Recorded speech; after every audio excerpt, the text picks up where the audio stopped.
ओम शांति। आज सुनते हैं 14 जनवरी की मुरली से दिल में छपने वाली गहराई की बातें। आप सबको 14 जनवरी मकर संक्रांति की बहुत बहुत मुबारक हो। एकादशी की भी मुबारक हो। आज का मुरली मंथन दादी जान की पॉजिटिव हेल्थ केयर सेंटर जो 1 एकड़ में बना है और ज्ञान मान सरोवर उसके रिट्रीट सेंटर के अंदर ही ये बना हुआ है और इसमें रोजाना पेशेंट आते 40-50, वो अपना चेकिंग कराते, दवाइयाँ भी फ्री दी जाती हैं। आज की मुरली में बाबा ने कहा तुम्हें डरना नहीं है बच्चे, निडर बनना है, नष्टो मोहा बनना है। हाँ, तुम्हारी मोह की रग कहीं नहीं जानी चाहिए। तुम्हारे अंदर तो बस एक चलता रहे, मेरा तो एक शिव बाबा, दूसरा ना कोई। बस ये अंदर में भावना होनी चाहिए, तब तुम्हारा पुरुषार्थ अच्छा होगा। फिर बाबा ने आज की मुरली का गीत था, तुम्हें पाके हमने जहां पा लिया, अरे जमी तो जमी आसमां पा लिया।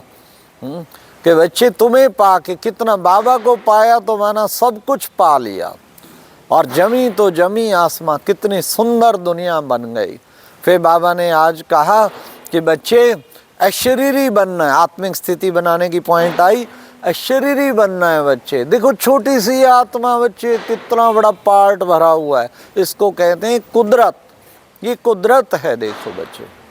फिर बाबा ने कहा, बाबा के टाइटल बहुत अच्छे अच्छे आए ना। बाबा कौन है? अविनाशी सर्जन। तुम बच्चों को ज्ञान योग की दवाई देता है, तुम्हारी सारी बीमारी निकल जाती है। कहीं कहते बाबा पहले तो संकल्प नहीं आते थे, अब आते हैं बच्चे। ये सब जो है ना तुम्हारी बीमारी उथल खाएगी, तुम्हें घबराना नहीं है बिल्कुल भी है। तो ये है तुम्हारा, बाबा ने बहुत ही सुंदर हम बच्चों को बताया कि बच्चे तुम बच्चों को अब क्या करना है, आप समान बनाने की मैं सेवा करता हूँ, तुम बच्चों को भी आप समान बनाने की सेवा करनी। कई बच्चे वानप्रस्थी हैं, हाँ फ्री हैं, बंधन मुक्त हैं, तो उनको सेवा में लग जाना चाहिए। बाबा ने कहा तुम्हें और क्या चाहिए। परंतु आजकल देखो, हाँ कितना टाइम इधर उधर बर्बाद करते हैं, सेवा में टाइम नहीं लगाते। कईयों के पास इतना धन है जो कोई दिक्कत नहीं जीवन भर, परंतु और कमाऊं लगे रहते हैं। अरे भाई, सेवा में टाइम ज़्यादा से ज़्यादा लगाओ, योग में लगाओ। आज बाबा ने कहा लग जाओ सेवा में। फिर बाबा ने कहा कि बच्चे तुम्हें आप समान बनाने की सेवा करनी है। और ये ड्रामा, आज ड्रामा के ऊपर भी बाबा ने बताया, बच्चे ड्रामा में मेरा पार्ट ज्ञान देने का है और तुम्हारा पार्ट ज्ञान लेने का है। जब मेरा पार्ट बंद हो जाएगा तो तुम्हारा भी बंद हो जाएगा, ना लेने वाला ना देने वाला।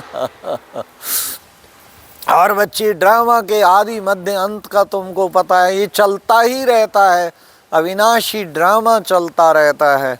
बाबा ने कहा बाबा तो नॉलेजफुल है। देखो बच्चे, तुम भी नॉलेज प्राप्त करते करते फुल बन जाएंगे। फिर बाबा ने कहा बाबा करण करावन हार है। बच्चे बाबा की महिमा कितनी है बच्चे, हाँ पतित पावन है, तुम सब आत्माओं को, पतितों को पावन बनाता है।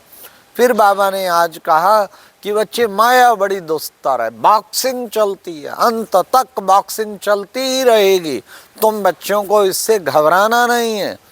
तो फिर बाबा ने कितना सुंदर हम बच्चों को बताया कि बच्चे तुम बच्चों को माया की बॉक्सिंग से मुक्त होने के लिए अच्छा पुरुषार्थ। कहीं कहते बाबा माया ने हरा दिया, काला मुंह किया, फिर आश्चर्यवत सुनंती कथंती, बाबा बाबा कहलवांती, औरों को सुनवांती, अहो माया तेरे द्वारा भागंती हो जाते हैं।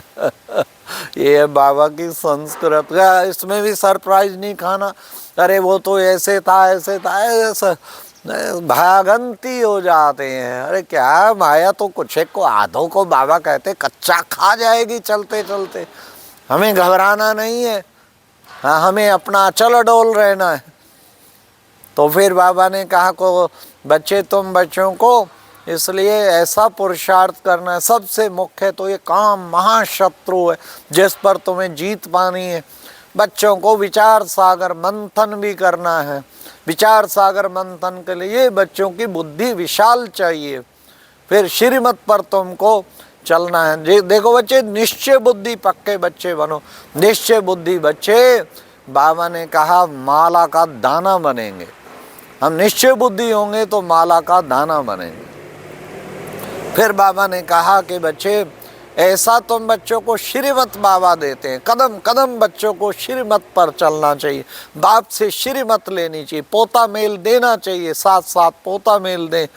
और साथ बाबा ने कहा याद की यात्रा का चार्ट भी रखना है। और आप मुझे मर गई दुनिया और कुछ याद ना आए तुम बच्चों को, एक बाप की याद के सिवाय और कुछ याद ना आए, तो बच्चे याद की यात्रा का चार्ट रखो। चलते फिरते उठते बैठते बाप को याद करो। इस याद से ही तुम्हारे विक्रम विनाश होंगे। ये है तुम्हारी याद की यात्रा जो रुकनी नहीं चाहिए। बाबा के सिवाय और कुछ याद ना आए, यही बार बार अभ्यास करना है। फिर बाबा ने आज कहा कि बच्चे देखो, अब तुम्हारा पार्ट है सुखधाम जाने का वाया शांति धाम, और मेरा पार्ट है शांति धाम में बैठ जाने का। फिर ये सब बंद हो जाएगा, ज्ञान देना और लेना सब बंद हो जाएगा। फिर बाबा ने कहा बच्चे मैं आया हूँ, तुम चलते हो विष्णुपुरी में, विष्णुपुरी का तुम मालिक बनते हो। तुम बाबा बेहद के बाप से आए हो वर्षा लेने, बेहद का बाप तुम्हें बेहद का वर्षा देता है। तो तुम बच्चों को कितना ना पुरुषार्थ करना चाहिए, दिल से पुरुषार्थ करना चाहिए। हम विष्णुपुरी में जरूर जाएंगे। फिर बाबा ने कहा महाभारत की लड़ाई का टाइम है। कमाल है, बाबा जो जो कहते जा रहे हैं वो होता जा रहा है। एक तरफ प्रत्यक्षता हो रही है, एक तरफ लड़ाई के कितने सार बने हुए हैं। बाबा ने कहा दो बिल्ले लड़ेंगे बच्चे, देखो क्या होता है। दोनों महाशक्तियाँ आमने सामने खड़ी हो गई हैं। और किसी वक्त भी कुछ भी हो सकता है, महाविनाश का कार्य। इसलिए बाबा कहते हैं कि बच्चे तुम बच्चों को अब पुरुषार्थ करना है श्रेष्ठ बनने का। एक तरफ नेचुरल कैलेमिटीज, एक तरफ एटॉमिक पावर, एक तरफ सिविल वार, ये तीन तरीकों से बाबा ने, और तीनों ही एक्सट्रीम चल रही हैं। कभी कहाँ अर्थक्वेक चल रहा है, कभी साइक्लोन हो रहा है, कहीं कुछ हो रहा है। नेचुरल कैलेमिटीज भी फुल जोर से, और सिविल वार्स के भी बहुत आंतरिक गृह युद्ध चलते रहते हैं। और साथ साथ देशों के तो लगातार युद्ध बढ़ते जा रहे हैं। समझ लो अब ये समय परिवर्तन का है। अब ये समय जल्दी ही परिवर्तन होना है और नई दुनिया आनी है। उसके लिए हमें पुरुषार्थ करना है। इसलिए जनवरी मास में ज़्यादा से ज़्यादा तपस्या, कम से कम रोजाना 3 घंटा बैठ के तपस्या जरूर करें। फिर आज बाबा ने वरदान में कहा रूहे गुलाब बन चारों ओर, रूहानी खुशबू फैलाने वाले, रूहानी सेवाधारी भव। हाँ, पहले रूहे गुलाब बने। रूहे गुलाब क्या करेगा? हर जगह खुशबू देगा, हर एक का दिल खुश हो जाता है रूहे गुलाब को देख के। फिर रूहानी खुशबू फैलाने वाले, चारों ओर रूहानी खुशबू फैलाएं। फिर उसके रूहानी सेवाधारी भव, तो रूहानी सेवाधारी बनना है। जितना रूहानी सेवा करेंगे, शिव बाबा को लगते प्यारे, दिन रात जो सेवा में गुजारे, जितना सेवा करेंगे उतना शक्ति मिलती जाएगी, खुशी बहुत चढ़ जाएगी। इसलिए रूहे गुलाब बन, रूहानी खुशबू फैलानी है। तो बाबा ने फिर आगे आज की मुरली में जो हमें स्लोगन में कहा, निर्विघ्न बनने की सेवा करो। निर्विघ्न बन सेवा में आगे नंबर लेना, नंबर 1 भाग्यशाली बनना। विघन नहीं आना चाहिए। कभी काम विकार का विघन आ गया, कभी क्रोध का आ गया, कभी लोभ का आ गया, कभी अवस्था ऊपर कभी नीचे, कभी आलस्य की मार पड़ जाती है। तो बाबा कहते हैं ये विघन में आ जाती है आत्मा। आत्मा कभी विघन में ना आए, पुरुषार्थ निरंतर तत्पर रहें पुरुषार्थ करने में, तब निर्विघन बाबा के सेवाधारी माने जाएंगे। इतना अथक पुरुषार्थ करते चले तो बाबा ने कहा महान नंबर 1 बनकर महान भाग्यशाली बनने वाली बात है। तो आज के अव्यक्ति इशारे में था, बाबा ने कहा देखो जीवन मुक्त बंधन मुक्त बनो अव्यक्ति मास में। तो उसके लिए बाबा ने कहा देह का बंधन, देह के संबंधियों का बंधन, पुराने संस्कारों का बंधन, ये जितने भी प्रकार के बंधन है, कोई बंधन ब्राह्मण जीवन में कोई बंधन नहीं होना चाहिए। तुम बच्चों को बंधन मुक्त और जीवन मुक्त बनना है। तब तुम औरों को भी बंधन मुक्त जीवन मुक्त बना सकते हैं। अच्छा, ओम शांति। ये थी आज की मुरली से दिल में छपने वाली गहराई की बातें। ओम शांति।